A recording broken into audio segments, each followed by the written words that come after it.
One final time, it's the Lawrence County SportsNet podcast series here, delivered by Penn Ohio Bottled Water here at lcsportsnet.com. One final time for the basketball regular season, we should say, as we are in the stretch run, the final week in the WPIL, and 1 week after that remaining up in District 10. We're going to take a look at the playoff scenarios here with the final games coming up here at the end of this week. I'm James Dotson, glad to be here with you, but before we look at the playoff scenarios, we need to give our official announcements. If you haven't heard, our LCAP Team of the Month and our LGKG Athletes of the Month, presented by the Red Zone, have been announced. So we want to give a congratulations first to the Neshannock Lancer Competitive Spirit team as your LCAP January Team of the Month, WPIAL champion and state bronze medalists.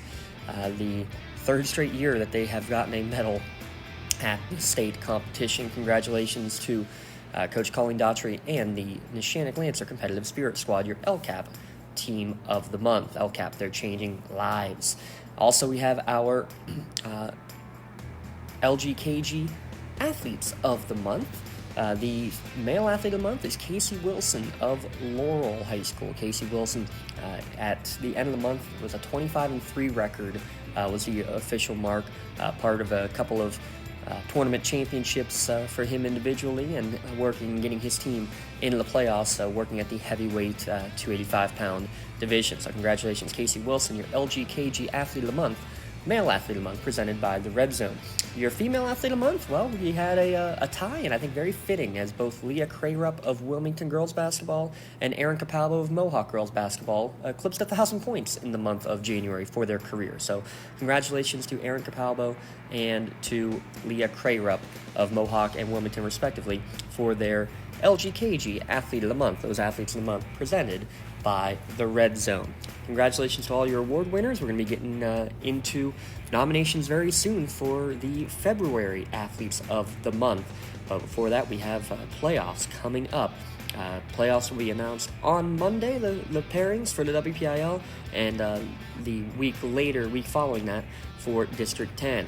So when we return here on the LC SportsNet podcast, we'll dig into these playoff scenarios. It's the Lawrence County SportsNet podcast series delivered by Penn Ohio Bottled Water. I think the key to any attorney-client relationship is trust. My father told me a long time ago, the definition of personal integrity is really simple. Do what you say you're going to do. At LGKG, we've been doing that for over 80 years. For more than 120 years, people have been relying upon Martindale Hubbell's AV preeminent rating to select their attorneys. If you're involved in a workers' compensation situation, you should do the same. LGKG has been AV rated for over 40 years. I love what I do because coming in every day is different. How can you not enjoy these kids coming up and hugging you and giving you these great smiles all throughout the day? You guys ready? Seeing the progress that our kids make every single day is one of the reasons I love coming to school. What should we do? We have fun. LCAP Early Learning Centers is hiring. Help empower young minds in Lawrence County and become a superhero today. Apply at lcap.org. Congratulations again to your award winners, Casey Wilson, Leah Crayrup, and Erin Capalbo, as well as the Neshannock Competitive Spirit Squad, your Athlete and Team of the Month for the month of January. What team will end up being the Team of the Month for February and Athletes of the Month for February? Well, I think a lot will depend upon what happens here with the basketball playoffs coming up. And let's look at the girls' playoff scenarios first off. We'll start in Class 1A Union. They've already clinched an outright section crown. It'll be an undefeated section season with a win over Eden Christian on Thursday. Very likely they'll be the number 1 seed. Would be shocked if they aren't with a 15-5 overall record. You'll likely see St. Joseph and Aquinas Academy probably as the 2 and the 3. Monessen probably as the 4. Those 3 really are 2, 3, and 4. It's dependent upon who ends up being given that 3 or 4 seed, because I think St. Joe's the 2, Monessen is 9-0, the Section 2 champions. They should finish out an undefeated section season on Thursday night, and Aquinas Academy, though, they're defending WPIAL runner-ups 2 years in a row, and they gave a lot of love to Section 1 a year ago. Wouldn't surprise me if they do something similar this year. But we'll see how that all plays out as Union tries to go back-to-back as both district and state champions. Class 3A is going to be very interesting how they end up getting seeded. So here's the deal first. Neshannock playing Beaver Falls on Thursday. Neshannock has already clinched a share of the section title after their overtime win against Mohawk on Monday. They travel to Beaver Falls. That was both teams' perfect 5-0 the first half through the year when they played each other. And Neshannock ended up with a mercy rule victory over Beaver Falls, very shockingly. Beaver Falls, a very short bench for sure. Neshannock, on the other end, a very young team, very, very young team, but they just have found a way. It sometimes hasn't been pretty, but they find a way. Caitlin Freeze had a big game on Monday night. Peyton Newman has been very strong consistently throughout the course of the year. It's which player will step up when they need it the most. That'll be a fun game to keep your eye on. In Elwood City, they took down Beaver Falls on Monday, so they're now in the catbird seat to potentially be jumping up with a share of the second place finish. And what a team they've had this year. Again, a very short bench. In fact, they've basically gone just starting five for a majority of their games over the second half of the section season. Elwood City coming in at 6-3, and you got a couple of prolific scorers leading the way of Claire Noble and Kayla Jones. But how about this? All five were in double figures in their victory against Neshannock a couple of weeks ago. That's Neshannock's only section loss. As you look in the overall classification for Class 3A, Waynesburg Central and South Park are tied in Section 4. Shadyside's undefeated in Section play, only 2 losses on the year. They're the Section 3 champs. Avonworth, only 1 loss on the year. They're the Section 2 champs. I think those two teams will be your 1 and 2 seed. So it'll depend upon what happens here. Does Neshannock get up to a 3 or a 4 seed? Where do they put the, similar sounding teams of Neshannock, Beaver Falls, and Elwood City from that section versus the Waynesburg and South Park and Brownsville of Section 4. So I think all the teams in Section 1, Neshannock, Beaver Falls, and Elwood City, those three for sure can be in my mind at least, probably in the 4 through 7 discussion. Would not surprise me at all. And even Mohawk, yeah, they're the 4th place team out of the section, but they just put a spanking on Aliquippa on Wednesday night, and that's a really talented team. Only the 2nd loss of the year for Aliquippa. They're Class 2A, but still a very impressive win. So we'll have to see how the brackets unfold there, but I think all 4 teams can definitely make their case for a top 8 seed in the Class 3A tournament. Season's coming to an end in Class 2A for Shenango and for Laurel. Great runs that they had, but a lot of loss from the senior class a year ago for them. Congratulations on fantastic seasons for them and for the Newcastle Lady Canes in Class 5A. Their season coming to an end as well at the end of this week. Still a full week left to play up in District 10, but a huge win for the Region 4 co-leaders now in Wilmington, taking down previously unbeaten in region play Grove City. They were on a 13-game winning streak before that game. How about a 58-31 win, finishing a game on a 25-1 run on Monday night? That was an incredible performance for the Hounds to get a tie at the top of the section, or the region, standings. Actually, technically still a half game behind. 8-1 are the Hounds, 9-1 are Grove City. Wilmington's 3 remaining games, though, they when they won each of their first times against these 3 opponents, they were all by 25 or more points. So if Wilmington holds serve, they are guaranteed at least a share of the region crown again.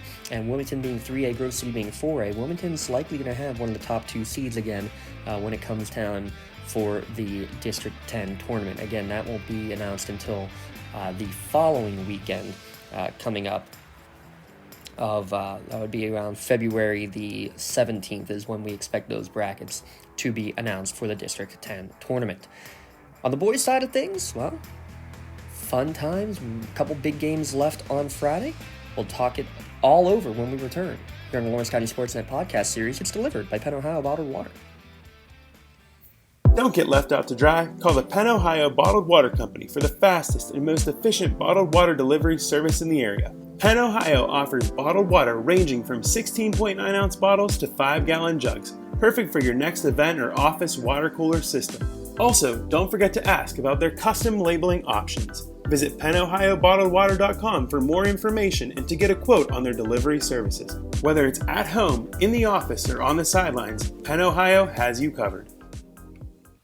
And again, thanks so much to Penn Ohio Bottled Water, a big part of what we do here on the Lawrence County SportsNet podcast series and what we can do for all of our great sponsors over the course of the year. Can't thank all of them enough. I mean, can't thank all these teams enough for giving us such fun games to cover. A bunch of overtime games, close finishes, comeback wins.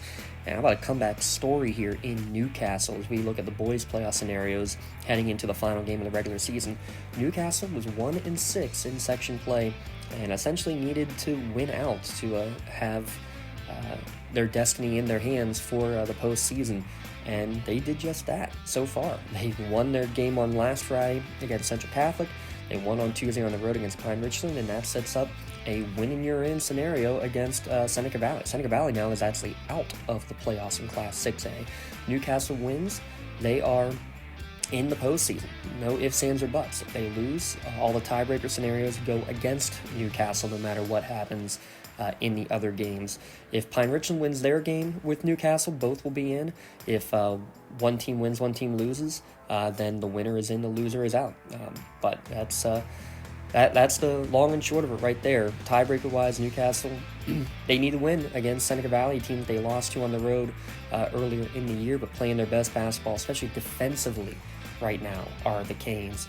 Ralphie Blunda putting up third time this year, I believe, that he's put up a 34 mark on the scoreboard, but it's defense, especially against Central Catholic last week, that was so key to Newcastle getting that victory. Probably going to be the 8th seed, the way the brackets work out. You expect that they'll go cross-section, number 1 team from Section 1 against number 4 team from Section 2, and 2 versus 3, etc., etc.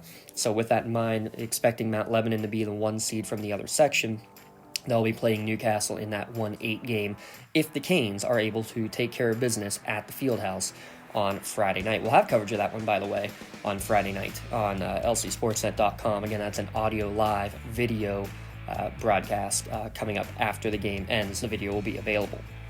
In Class 3A, well, we know who's in. Mohawk, Neshannock, Elwood, Beaver Falls, you're all in the playoffs. The question is, what scenario do we have?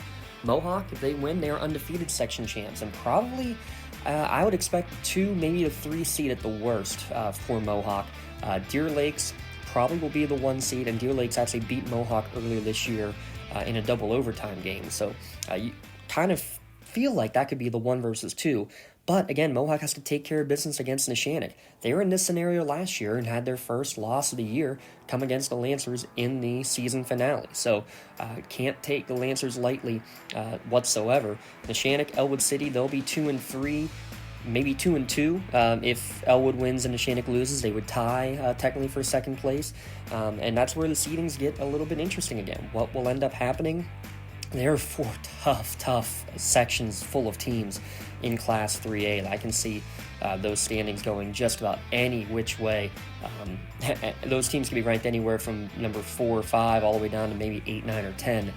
Would not surprise me. And any one of those teams, kind of like when Elwood City won a championship when Joe Roth was a freshman, any one of those teams could go and make that magical run when it matters most in the playoffs. So a fun time coming up, I think for sure, in the Class 3A tournament, but the big one on Friday, and we'll have coverage of that one too, Mohawk hosting Neshannock.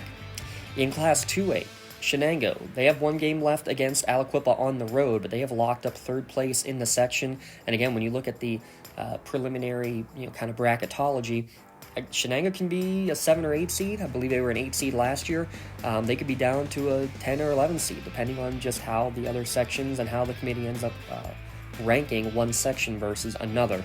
But Shenango with the McQuiston duo, that is dad and son, coach and player, really leading the way. But the balance of scoring the last couple of games, getting the high-scoring secondary player scoring from the Campolis and the Jimmy Rose has really been the key to when Shenango has had their biggest success this year. And I think another team that might be peaking at the right time. Class 1A in WPIL, a section championship game essentially on Tuesday night. Union could not get the home win against Rochester. Rochester avenging a loss earlier in the year with that 53-47 win. That means Rochester has the section crown. Union likely in second unless something crazy happens on Friday night. So how does that impact seeding? Well, Imani Christian's the 1. Neighborhood Academy, who's the number 2 team out of Imani's section, they're either the 2 or the 3. I think Monessen is the 2 or the 3 as the section champ from from the other section. That's Section 2 in Class 1A. And then that puts, in my mind, Rochester right now probably as the 4 seed. And where you go after that is Union the 5, is Union the 6. That is, I think, going to be up for a debate with the committee, with a couple of other teams like Aquinas Academy for sure, or like a West Green in there in the mix as well. California playing some decent basketball as well. So I think those teams end up being 5 through 8 in some order. It's just a question of what that order will end up being. But Union, again, for all the components they lost last year, to be there right in the running for a section title till the end, still I think a very impressive performance, and a team that I don't want to be facing come playoff time. We'll see how that plays out for sure.